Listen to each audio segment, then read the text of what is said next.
할렐루야. 성탄의 기쁨을 맞이하는 모든 성도분들에게 하나님의 기쁨과 평강이 있기를 간절히 소망합니다.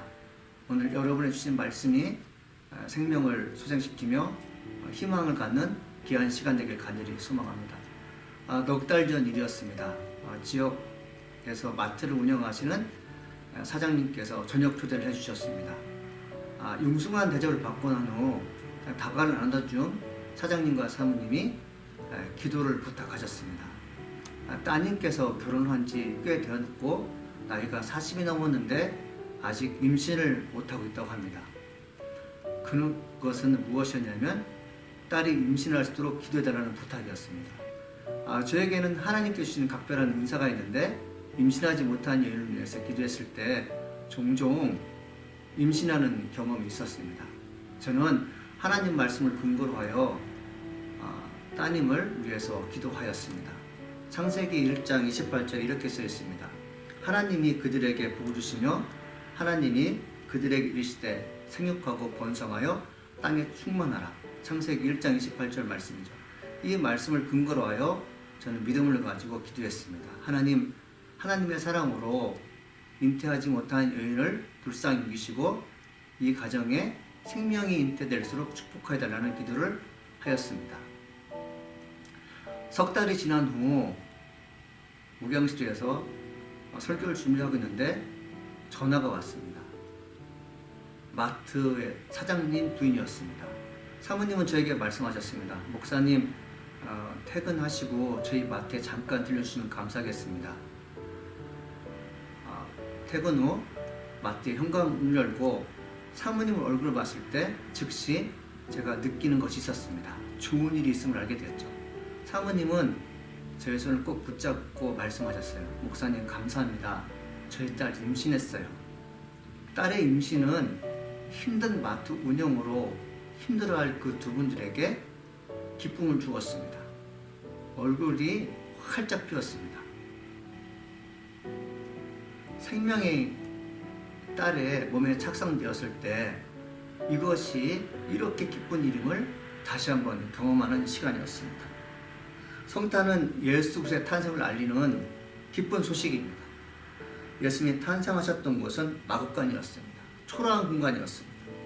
자기 백성을 구원할 예수 그리스도가 초라한 마구간에 드냈을 때 마리아의 마음은 어땠는가를 생각해 보게 됩니다. 아기 예수가 탄생하는 그 시점, 가장 힘들고 고민스럽고 염려스러웠던 사람이 바로 마리아였을 것입니다. 마리아는 마구간이라는 초라한 공간 때문에 생명을 포기한 일을 하지 않습니다. 생명이 환경보다 더 중요하기 때문에 그렇습니다.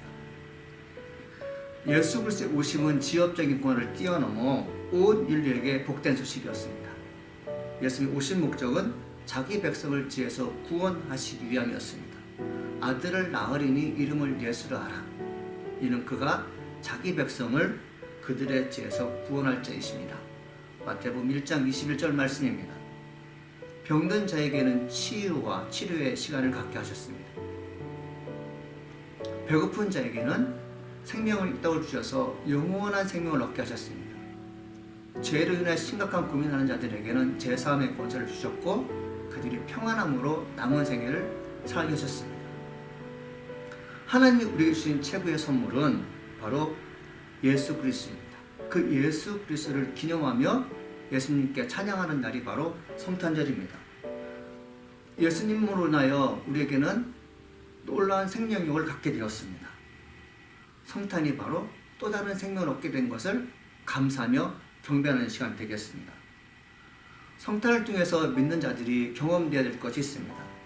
성탄은 모든 순위에 있어서 가장 앞선다는 것입니다.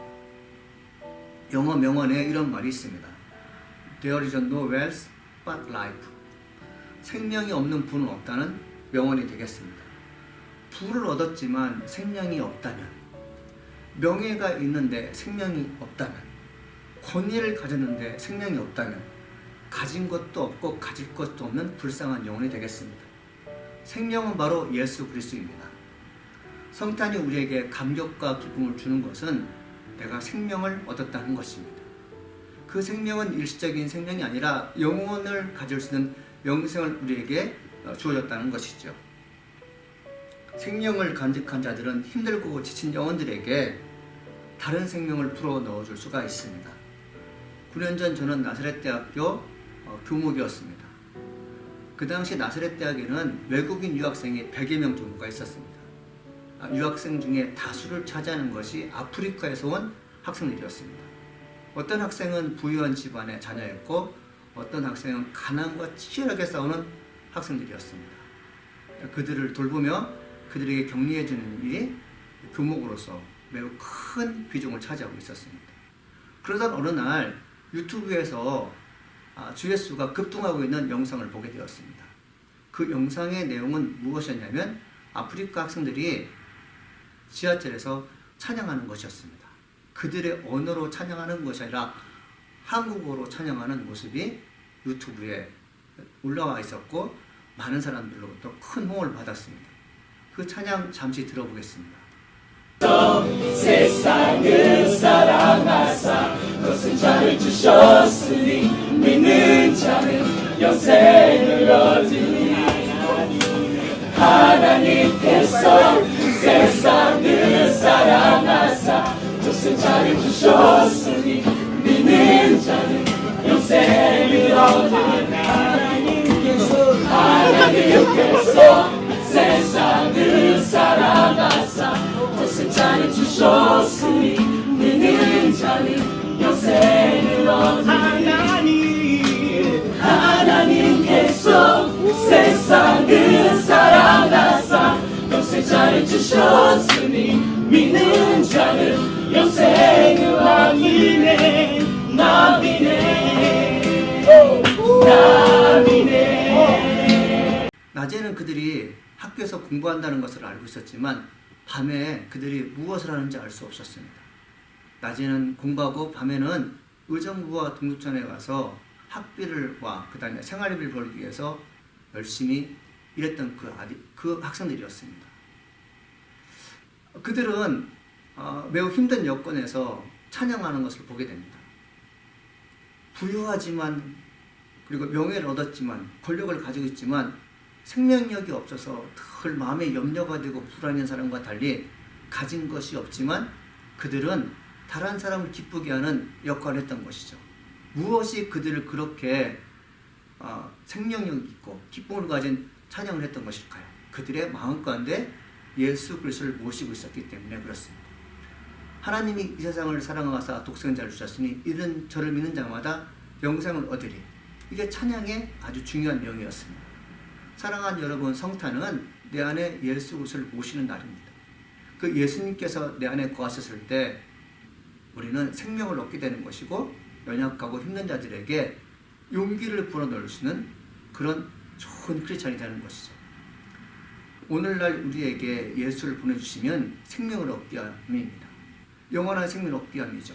사랑하는 성도 여러분, 지금은 힘들고 어렵지만 오늘 아침에 예수님께서 나와 함께 하신다는 것을, 그리고 하나님께서 우리에게 생명을 주시기 위해서 예수 그리스도를 보내셨다는 것을 믿음으로 고백하는 자에게는 놀라운 생명을 얻는 놀라운 시간 되길 줄 믿습니다. 하나님께서 우리에게 주신 예수 그리스도를 찬양하며 경배하는 시간이 바로 성탄절입니다. 이 시간을 영원히 기억하며 남은 생에 예수 그리스도의 복음을 증거하는 축복의 성도가 되기를 간절히 소망해 봅니다. 감사합니다.